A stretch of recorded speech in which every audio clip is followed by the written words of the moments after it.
l'aspirine qu'on utilise comme médicament en pharmacie. Bien.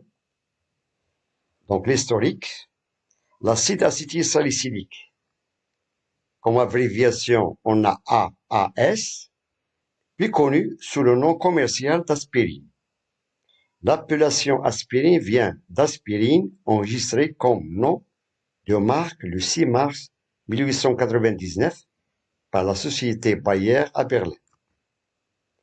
L'aspirine possède des propriétés pharmacologiques suivantes. Antalgique, c'est-à-dire diminution de la douleur, comme antipyrétique, diminution de la fièvre, anti-inflammatoire, est destiné à combattre une inflammation, par exemple, et anti-agrégant, plaquettaire, c'est-à-dire il empêche la coagulation du sang. On a ici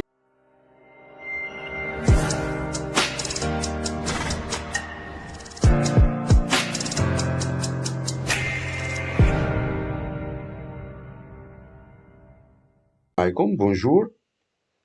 On va traiter aujourd'hui la notion de la concentration massique et la concentration molaire en chimie niveau tronc commun. Pour cela, on va prendre comme exemple une substance qu'on appelle l'aspirine, qu'on utilise comme médicament en pharmacie. Bien. Donc l'historique, l'acide acétylsalicylique, comme abréviation on a AAS, puis connu sous le nom commercial d'aspirine. L'appellation aspirine vient d'aspirine enregistrée comme nom de marque le 6 mars 1899 par la société Bayer à Berlin.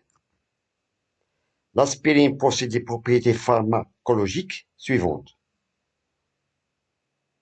Antalgique, c'est-à-dire diminution de la douleur, comme antipyrétique, diminution de la fièvre, anti-inflammatoire, est destiné à combattre une inflammation, par exemple, et anti-agrégant, plaquettaire, c'est-à-dire il empêche la coagulation du sang. On a ici la représentation de la molécule d'aspirine. C'est un modèle compact. On a ici les 4 boules rouges, ce sont tout simplement les atomes d'oxygène. Les boules blanches, ce sont des atomes d'hydrogène. Et les boules noires, ce sont des atomes d'oxygène, de carbone. Voilà, les atomes du carbone. Bien. Et on va aborder maintenant un exercice résolu sur cette matière qu'on appelle l'aspirine. On dissout un comprimé d'aspirine 500 dans un verre contenant 100 ml d'eau. L'indication 500 signifie que le comprimé contient 500 mg d'aspirine, de formule C9, H8, O4, principal actif de ce médicament. La première question, calculer la concentration massique de la solution obtenue. Bien sûr, la solution obtenue, on a fait dissoudre 500 mg dans 100 ml d'eau. Bien. Deuxième question, on déduire sa concentration molaire. Les données, on a la masse atomique d'hydrogène de 1 g par mol, la masse atomique du carbone est de 12 g par mol et celle d'oxygène est de 16 g par mol. Bien. On passe maintenant à la solution. Commençons par la première question, calculer la concentration massique de la solution obtenue. Donc la concentration massique s'exprime par la relation C, qui est la concentration massique, est égale à petit m sur V. Petit m, bien sûr, c'est la masse de 500 mg et le volume V sur le volume d'eau qu'on a utilisé 100 ml. Bien sûr, on a petit m est égal à 500 mg, c'est-à-dire 0,5 g, et le volume V est de 100 ml, c'est-à-dire 0,1 litre.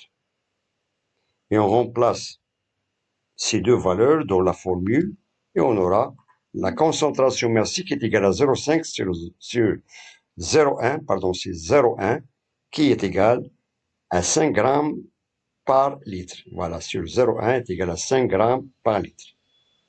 Donc, c'est-à-dire dans 1 litre d'eau, on a fait dissoudre 5 grammes d'aspirine. Bien, ça c'est la concentration massique. On passe maintenant à la question 2. En déduire sa concentration molaire, on a comme donné la masse d'hydrogène 1 gramme par mol, celle du carbone 12 grammes par mol et d'oxygène 16 grammes par mol. Donc la concentration molaire s'exprime par la relation suivante. On a C molaire, la concentration molaire est égale à petit n sur V. Petit n, c'est la quantité de matière. Bien sûr, la matière qu'on utilise, c'est de l'aspirine sur le volume V. Bien. Sachant que petit n est égal à petit m sur grand M. C'est-à-dire la masse de soluté sur la masse molaire de ces substances. Et on va assembler ces deux formules et on aura la concentration molaire est égale à petit m sur grand M, c'est-à-dire petit n sur V. On a vu tout à l'heure que la masse petit m sur V, c'est tout simplement c'est la concentration massique. Et on aura finalement que la concentration molaire est égale à la concentration massique sur la masse molaire. Sur la masse molaire. La masse molaire de ces substances qui est d'aspirine, c'est-à-dire N de C9H8O4, voilà, se calcule de cette façon. On a ici 9 atomes du carbone, c'est-à-dire 9 fois la masse atomique du carbone, plus 8 fois la masse atomique d'hydrogène, plus 4 fois la masse atomique d'oxygène. Et on passe à l'application numérique. On a la masse molaire d'aspirine est de 9 fois 12, c'est-à-dire la masse atomique du carbone c'est 12, plus 8 fois 1, plus 4 fois Z. Et on aura finalement que la masse molaire de C9H8O4 est de 180 grammes par mol. 180 grammes par mol. Bien. Et on va remplacer la masse molaire et la concentration massique pour calculer la concentration molaire. Et on aura, comme application numérique, on a 5 grammes par litre sur 180 grammes par mol. C'est-à-dire que la concentration molaire est de 0, à peu près 0,028 mol par litre. 0,028 mol par litre. Ça, c'est la réponse de la deuxième question de cet exercice. Bien, je vous remercie de votre attention. Bon courage et à très bientôt. لا تنسوا الإعجاب بالفيديو والاشتراك في القناة.